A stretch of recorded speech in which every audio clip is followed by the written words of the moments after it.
Welcome to High Tech Low Life, and today, well, this is the High Tech Low Life podcast. It's been a hot minute since we've done this, and there's only two. There's only two co-hosts here today. It looks like we're missing a co-host, and why don't you guys reintroduce yourselves? It's been a hot minute since anybody's seen y'all.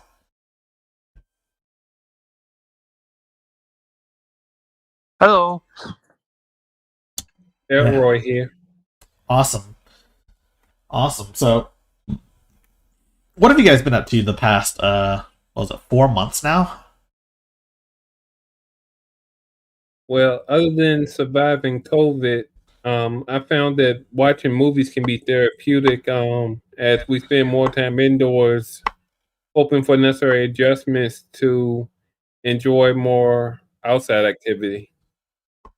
Awesome. And as for you, Immortal You, what have you been doing for the past 4 months? Play up by the Nintendo Switch That's it? and working and what else have I been doing? Watching anime. That's all I've been doing. Yeah, so I've been preparing for a move. I'm not going to say very much about that, but it's going to be exciting. And I'm looking into buying server gear, like old enterprise servers that have been decommissioned. And I'm looking into building my own home lab server in order to do things. And it's going to be pretty sweet. And so, aside from that, though, not much has happened. I got my COVID vaccine. Oh, I also got mine too. I'm supposed to get mine next week. My second one next week. Yeah, I got my second dose, like, I think a month ago, I think. Yeah, there's a little bit of a delay getting medical workers too, these COVID vaccines, but hold on for a second. Dog out here. Alright, I'm back. There's nothing. So yeah, aside from that though, as you can see, we're actually streaming this right now. There's a couple of cool features that you can see here. Well, that I can see. Y'all can't see it yet till you guys actually watch the video. I could look at the live stream right now if I wanted to. You could, but here's all of our social media. Oh shoot, I need to change that to Twitch, not Twitter. Well, yeah, that's the price of. It's a learning process, friends. I'll say that much. So let's begin, shall we? So let's talk about Discord on iOS. So, which one of you guys owns an iPhone? Because I don't. I already on my iPhone. All right, and what about you? What about you, Elroy? Do you have an iPhone? Android. Yeah, same. I have an Android. I have a S8 Plus. I need to get a new phone, but that's besides the point. So, Discord on iOS has recently changed policies. So, you know how in Discord some servers are NSFW? Yes. Of course. So, this isn't a huge loss for us, but essentially, for those people who are running Discord via iOS, they essentially cannot access 18 plus servers, despite the fact that they may actually be, 18 plus. And they also can't see NSFW channels in otherwise safe for work servers, which kind of reminds me of what happened at Tumblr. You guys remember? I know you guys never went to Tumblr, and I never went to Tumblr either. But you guys know what happened to Tumblr, right? Yes. It took a great tumble. Yes. Yeah. So there's two main reasons for that. One is Verizon, and two is Apple. So Apple has this draconian term in regards to NSFW content, even if it's user-generated NSFW content, right?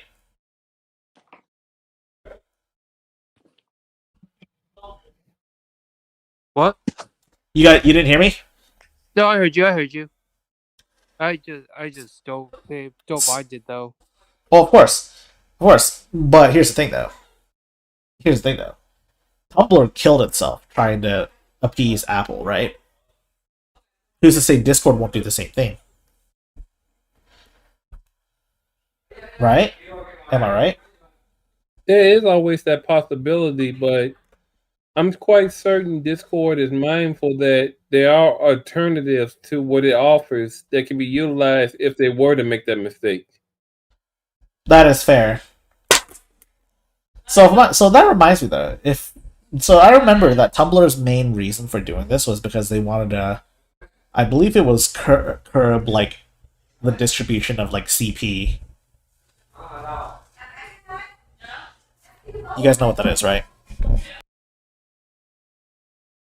So I don't have to explain. So anyways, here's my thing though. If they really cared about that, why aren't they going after like, Snapchat, right? Good questions. Snapchat and other social media platforms as well. Good. Heck, Valid point. Heck, Instagram too, for all that. Because they're not group posted. They're individual posting. Group post.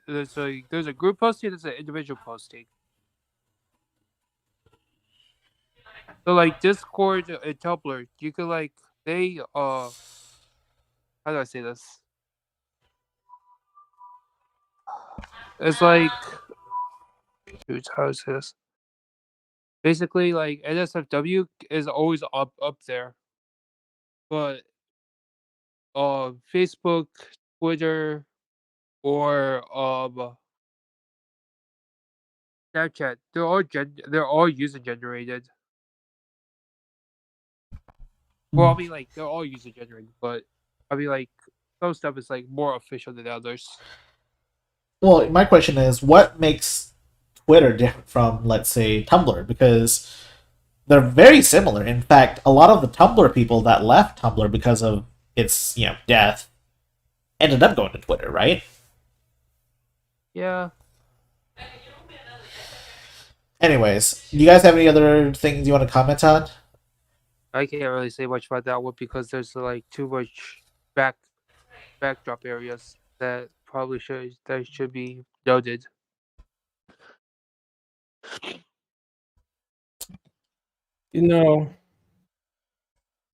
I find it interesting in regards to the approach that they're taking, because I really feel like if you're talking about a question of who would be able to view NSW content, they should be able to pretty much look in terms of who's assigned to that phone number, be able to make judgments in regards to that. It shouldn't be so difficult, instead of just trying to make it a blanket thing where, we're going to make it difficult for everyone.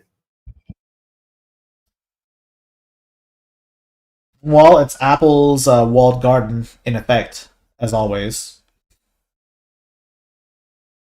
There's nothing that can be done in regards to that, and that's part of the reason why Apple's being tried for, antitrust laws and stuff. Mostly spearheaded by Epic Games, but other companies have decided to jump in on that bandwagon as well. So let's move on from this, then. Let's talk about our next topic, streaming games. So there's actually two halves to this topic. The first half is streaming on Twitch or on YouTube or Facebook if you really wanted to. I'm not doing Facebook. So what are you guys' thoughts on like streamers and streaming games and whatnot?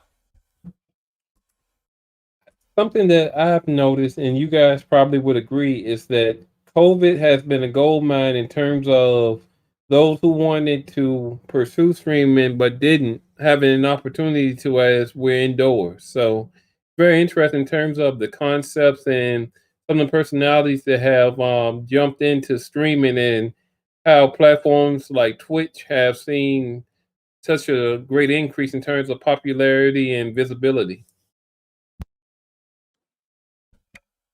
That's fair. What about you, Immortal? Streaming has always been a thing for me, so I've always watched streamers, so there's nothing changing for me. Yeah, I think the big difference though is that like streamers also have the ability to influence a lot in the gaming industry. Big ones, I mean, not small ones like us. Oh yeah, another note is that we're actually I don't know if you guys know this or not, but we're actually live streaming this right now, which is something that's never been done before in the history of High Tech Low Life. Indeed, we celebrate a milestone. Yeah. And as we look at this whole streaming infrastructure that we're talking about, it also gives major tournaments like Evo or other tournaments of like an opportunity to do something different in terms of they can still operate, but just in a different format. Because of course, we all appreciate the in-person format and all that it brings, but streaming offers a chance virtually to get creative and still put on an excellent product just in a different format. Yeah, tournaments is one thing that I kind of overlooked, honestly, despite the fact that I play fighting games a lot.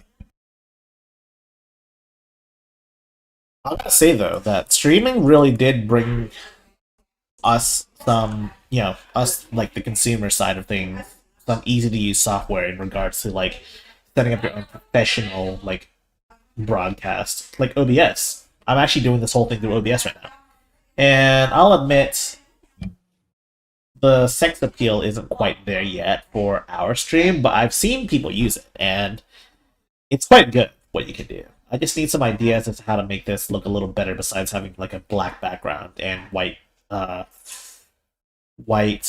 these again? Oh yeah, like visualizers, right? Yeah, Discord avatars. All a work in progress. Yeah, it was always a work in progress. I do want to work on that later, perhaps. But in the meantime, though, yeah, we're streaming right now. It's a milestone, 15th episode. Who would have And thought? let's be honest, streaming gives us some level of socialization given how isolated we are right now as we live in unparalleled times. So that's always worthwhile that there's a certain human element to it that can be appreciated. And what do you guys think about the streaming career? You know, the full-time streamer, the guy that plays video games for a living, basically. Do you guys think it's feasible? In a time like this where some of those things we took for granted are becoming the norm, it could be an excellent opportunity in terms of what you may be able to do given the time that you have. But something I will say though is people have to be mindful, especially if they're Comcast customers, because in 27 states, Comcast has data caps, which after you last, I believe it's about 1.2 terabytes of data, they start hitting you with a charge, which I cannot remember what it is right now. And for 13 other states, they put it on hold for the rest of this year. But that's something that we'll definitely want to keep an eye on in terms of what Comcast can do in regards to the data cap policy. Yeah, data caps are the cancer of the industry, honestly.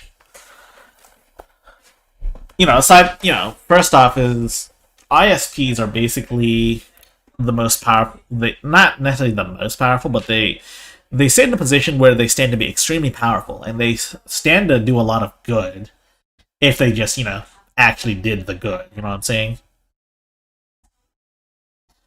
They could upgrade the really crappy infrastructure that most of America has right now, but they haven't. And it's not a matter of expenses because if I'm not mistaken, the government paid them a long time ago to install fiber across the country. And by a long time ago, I mean like close to like the year 2000. The year 2000. Thankfully, in our area, we have fiber in our area, in our part of town. Is that right? Do you guys have fiber? It depends on where you are in terms of my neck of the woods. Well, do you guys have fiber specifically? Do you guys... I do not. I see. What about you, Immortal? Jeez, I've been telling you, I'm on Xfinity. You never told me you had an Xfinity. Oh my god. Elroy, did he ever tell you that he had Xfinity? I was unfamiliar with that. Yeah. No one ever knew you had Xfinity. Anyway, when I make the move back to the new house, I'm gonna be having Verizon Fios. And Okay. that's fiber. It's good. It's good stuff. And that's the thing, as you mentioned that Star Logical. The thing you gotta understand in terms of this digital divide is that for a lot of a lot of, excuse me, not customers, but yeah, customers as well, but a lot of employees of Verizon, because there's this divide, so many of them aren't even able to access fiber optics based internet. So it's one of those things that's an ongoing discussion until something different is done. Yeah, I mean, there's not much we can do right now. We're not big yet, and even if we were big, I don't think we could influence literal like multi-million dollar companies in order to like fix everyone else's infrastructure. And the thing is, some customers have been frustrated because for 5 years or more, they've been promised they will have access to fiber optics levels of internet, but nothing has been changed. Yeah, yeah, I have been one of those two back in my old hometown, but apparently they're bringing it now. Now that I'm about to move out of my old hometown, that sucks. Whatever. Anyway, so let's talk about the second part of this topic that I want to talk about, which is streaming video games to your screen so you can play them. You know, like Stadia, Amazon Luna. You know, yeah, that's right. I've actually tried Amazon Luna and Stadia, and on how about some self-hosted services like Steam Remote Play and also Parsec. What are your thoughts on this, and do you think this could be the future of gaming? I'm familiar. No, Okay, listen, Stadia. I think it's gonna die like pretty soon because I hardly see anyone use it. In regards to Parsec and Steam, I have utilized those formats in regarding to a co-op gaming experience, and they both work really well. And it's something that they should definitely look into bringing more attention to, because I feel like it's one of those more underrated, underappreciated aspects of Steam. So I think a lot of what makes Stadia so terrible is just the business model. See, like, okay, people kind of expected it to be the Netflix of games. I guess Google never explicitly said it, but I mean, it kind of makes sense because think about it. On Stadia, you still have to buy your games for up to like $60, or even more if you're buying like a deluxe edition on Stadia, right? And then in order to play that in 4K 60, you have to pay an additional $10 a month. And even then, those games sometimes don't even run at full native 4K. They run at upscale at 4K, so they're running at like 1080p upscaled to 4K. And there's a big difference between upscaling and having it natively render at 4K. I haven't played Cyberpunk in a while because of the bugs. I mean, I heard they just recently put out a patch for Cyberpunk, the massive 1.2 patch. Yeah, that was to fix the bugs for they had to fix the bugs of the bugs. I mean, let's be real. Cyberpunk could have never lived up to the hype. It would have had to been better than like Jesus. It would have had to been like the second coming of Christ, or like better than sliced bread to stand a chance. And Well, one thing for certain, developers definitely have a lot of material to learn from. While the game was successful in terms of sales, it will definitely give them things to think about for their next ambitious project. I just hope that they learn their lesson. Honestly. Agreed. And you know, speaking of Parsec and all that stuff, you know, I did a video on Parsec. I could link it after I finish recording this and upload on YouTube. But essentially I did a video on Parsec, right? And it works really well.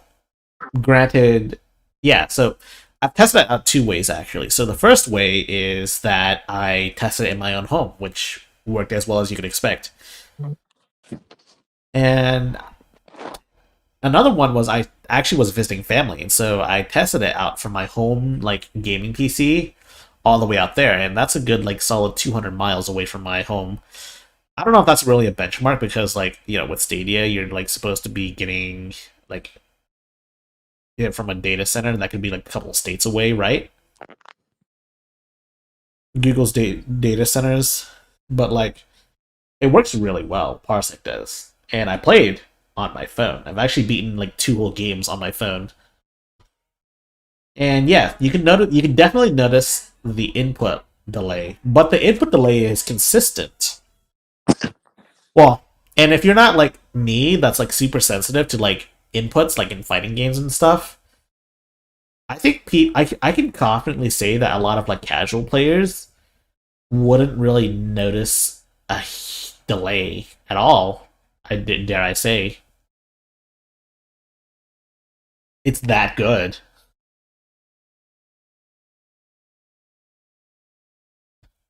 That said, the technology is only going to mature as time goes on, and soon it might just be like playing your game. Soon it'll just be like playing like all of your PC games on your phone. It'll feel like it's native, but it's not. You know what I'm saying? I think that's the future of streaming games is that you self-host the games and you have your PC run the games, but they beam over data to your phone or to like whatever. You guys still here? I'm alive. Yeah, we're here. So have you guys tried Parsec out for yourself? No. I have participated in a Parsec session and went very fluidly. Now, yes. Now, have you tried it on your own? Like, have you like? I haven't hosted. No. So my advice to you is if you want to host it, hook your host computer to an Ethernet cable. There's no way around it. I bought a 100 feet Ethernet cable for the sole purpose of doing it. It kind of looks like a mess right now in this house, but I'm moving anyway, so. That's basically my main advice. The second one is to get like a phone clip for your controller. That way you could like play video games with your controller instead of trying to like use your touchscreen, because touchscreen controls are still miserable. And I don't think those will ever improve.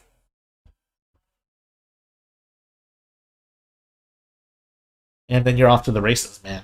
I mean, you ever heard of a game called Omori?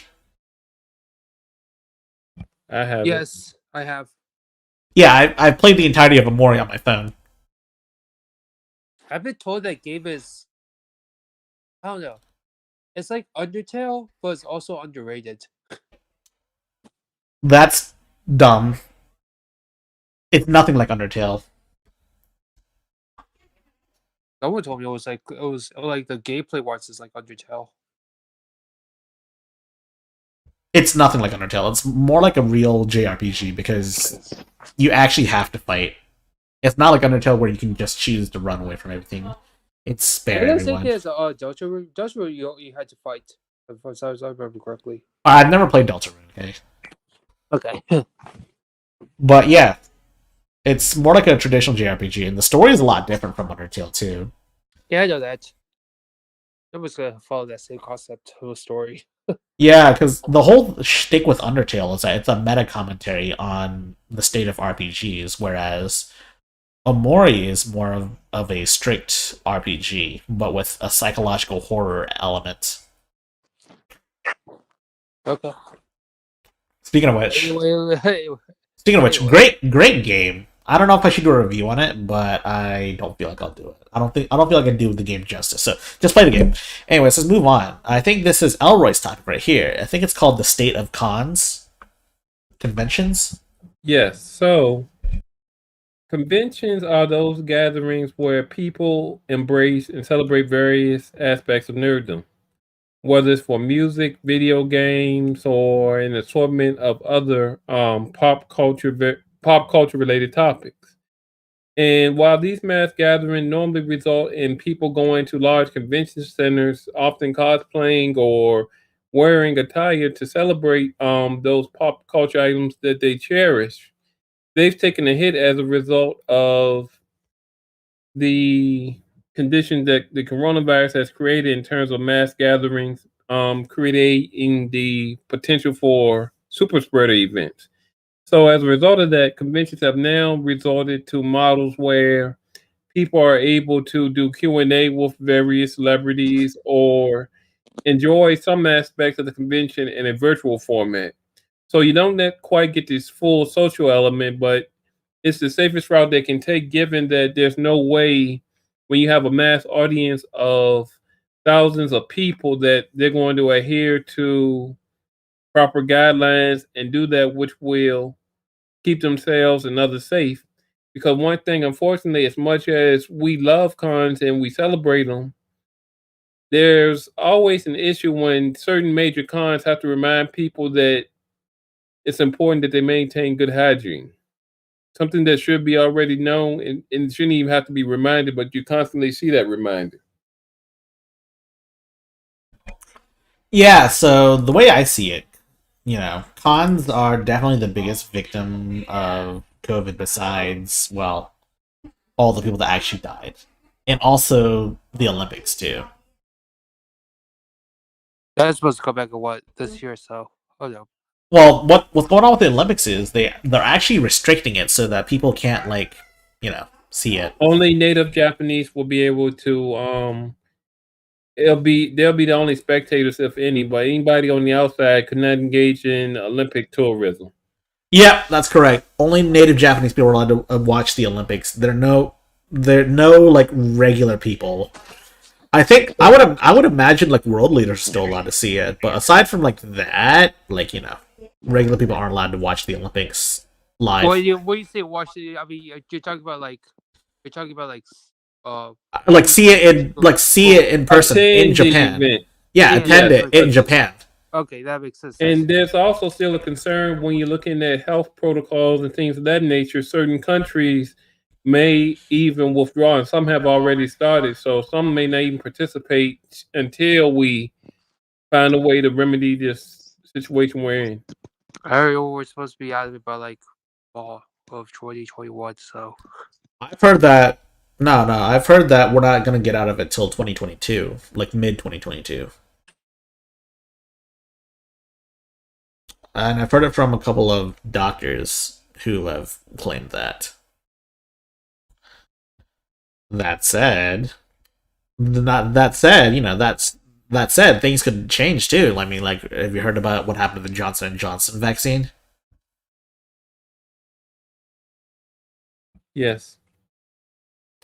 Yeah, so for those of you for those of the audience who aren't aware of what happened to the Johnson & Johnson vaccine, so essentially they've basically withdrawn all of the vaccines because of what seems to be a blood clotting issue with 6 people that got the vaccine.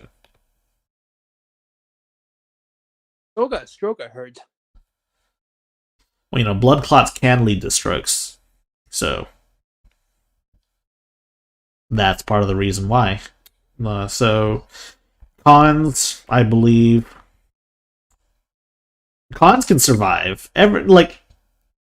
Yeah, it's not the same experience. Cosplay, and some people have been going to some cons. I heard some cons have been are doing restrictions. So, well, of course, they have to do restrictions for the safety of everyone. But there are cons. There are cons out there. Yeah, I know. And come on, yes. It's not like cons before COVID weren't already partially digital. There's a lot of cons that still did things online even when there wasn't a pandemic. BlizzCon, for instance. And don't forget about E3, of course. God, E3.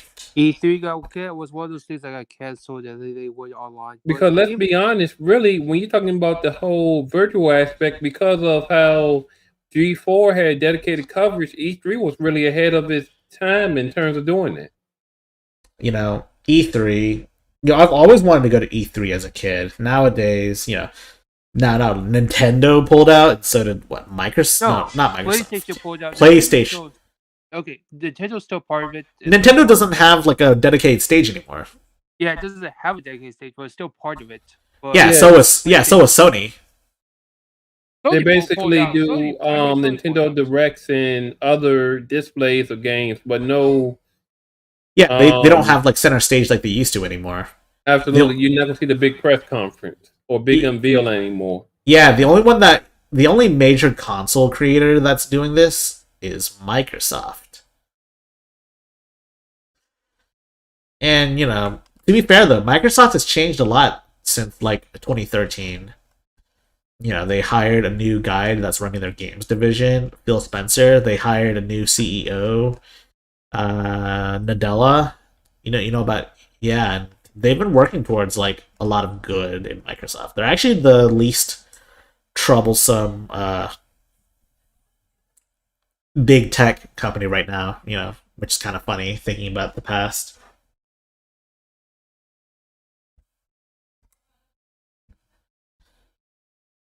And ironically, their stocks are actually quite cheap compared to like their peers like Google or Amazon. You know how much Amazon stocks are? They're like $3,000 a piece, whereas Microsoft is like Oh god, 200 a piece. I just forgot. I just totally forgot. But you guys, I think we missed the part about the games where the GameStop stocks completely crashed up. I remember that. It didn't crash up. It like skyrocketed then crashed. Crashing, you don't crash up. Yeah, it skyrocketed. It just broke like the stock system completely. Where they found a loophole in the stock system. So Yeah, never underestimate redditors when they want to do things. Remember when they tried to find the Boston bomber, but they instead implicated an innocent man? I don't remember that. You don't remember that? Nope. I think that was before my right time. I think that was before we were in college. Anyways, that's besides the point. Yeah, The point this was is, before we were in college, but Reddit wasn't big bad like it is now. Reddit was always kind of big.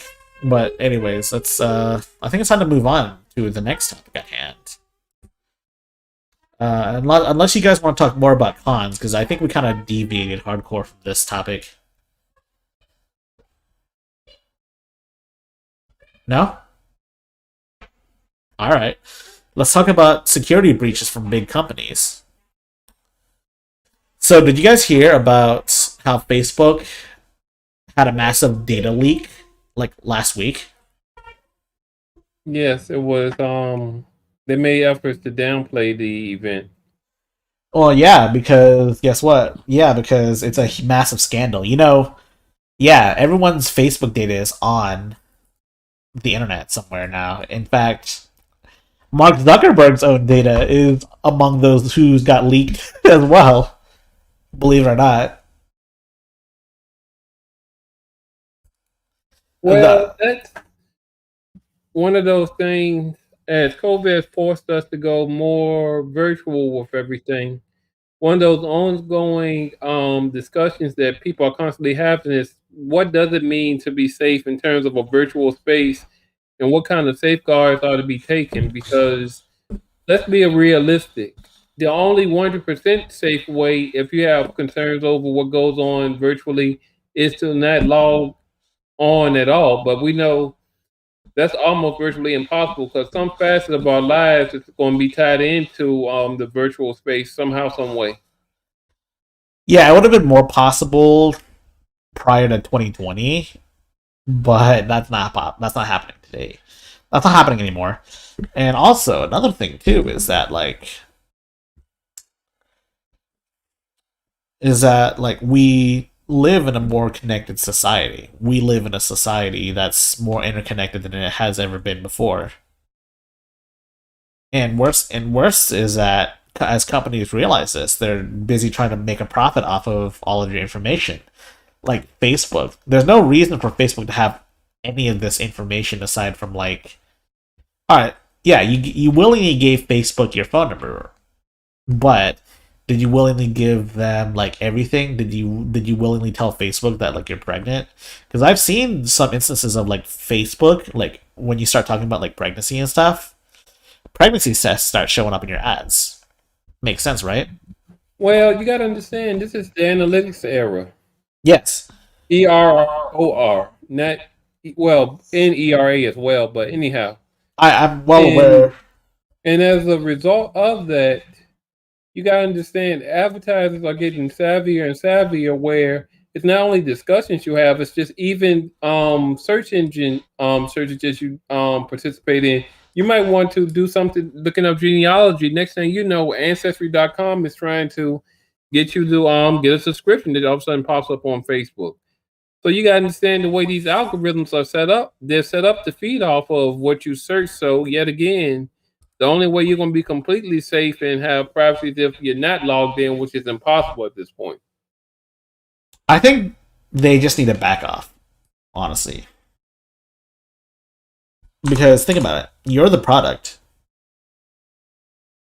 You're being What? sold. You're being sold. Your information is being sold to a lot of third parties. Well, you have to understand when you're thinking about advertising now, if less people are having cable subscription, these advertisers have to figure out some way to um, get their get awareness about the product or service that they're promoting. So you gotta think of it. Might be through a capture, it might be through targeted ads that show up on Facebook or other social media. I just still find targeted ads extremely grimy, and if I had one wish, I would just have all targeted ads just go away. They can keep advertising if they want to. It's just a matter of them collecting information like this because it most invariably leads to a data breach. Like imagine if Facebook didn't collect all of this information on you, right? There wouldn't be nearly as much data that's been leaked out as there is now. I mean, yeah, people that still gave their phone numbers away to Facebook would still be breached, but like even people like me who doesn't like sync their phone number to their Facebook, I bet you my information is still out there. Even something about like the details of like what phone I use, and, like where I live, all that stuff, right? I mean, you don't put your address in Facebook, right? But they probably know where you live, your exact address too. And I'm saying that them storing all of this data just there for people to for like what seems like hackers can just access now is extremely dangerous. And if they're gonna do this, then they need to at least secure the data in such a way that makes it impossible. They need to encrypt the data, basically. I'm pretty sure they have somewhere in there they have it encrypted. They have something encrypted, but it's been leaked too many times. If it's been encrypted, then in theory the hackers shouldn't be able to crack it. Like even like look at Apple. Apple extremely good security, so to speak. In fact, even Apple can't break their own encryption. So like if you forget your password and you reset your iPhone, you're like screwed. And I think that's one good thing about Apple. I don't really like iPhones, as you know, but that's one good thing. Okay. Anyways, I think Elroy also mentioned a different company that had a massive breach as well. Q-Link Wireless. Yes, they were a mobile phone company, and in regards to their setup, they had some type of well, wouldn't even say quite consider it a back door, but it enabled people's information to be readily accessible for those trying to get access to it, which was quite strange. And it seems in terms of their security setup, there were too many flaws that made this much easier than what it should have been. Yeah, that's fair. I'm reading the article, and it seems really baffling that they would secure it with even a password. Like even Facebook requires you to have a password. And we just spent like the past like couple of minutes like taking a dump on Facebook. All right, I gotta think. So there's a mega website that got hacked like a month ago. I think it was a month ago or Yeah, 2 weeks ago. it's- 2 3 weeks ago. It's pronounced manga, but yeah, I know what the website you're talking about is. It's a manga dex. Yeah, they got hacked. They literally had to talk to. They literally had to shut down everything. Oh yeah, I know. I'm waiting for manga dex to come back up. Yeah. But yeah, It kind of screws like all the scanulators. Well, yeah, because kind of screwed up most of the scanulators. Screwed up most of the people who want to read manga now. So yeah, I get it. It's just it's a difficult time. So Yeah. I think it's about time to start closing up. You guys have any final thoughts you want to say?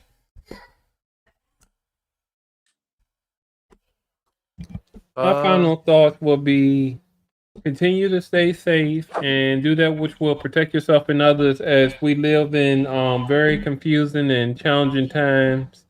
Check in on your loved ones and make sure to be wise in terms of how you're maneuvering with technology. Because we got to understand, as more people are utilizing the virtual space, that is leading to a great propensity for those that will seek to harm you as well as others. What about you, Immortal? they think. Yeah, and I want to say the same thing too. And also, thank you for tuning in to High Tech Low Life podcast. And be sure to like and subscribe if you haven't already. And do share with your friends. And we'll continue to make content for you guys. Thank you very much. And we'll see you guys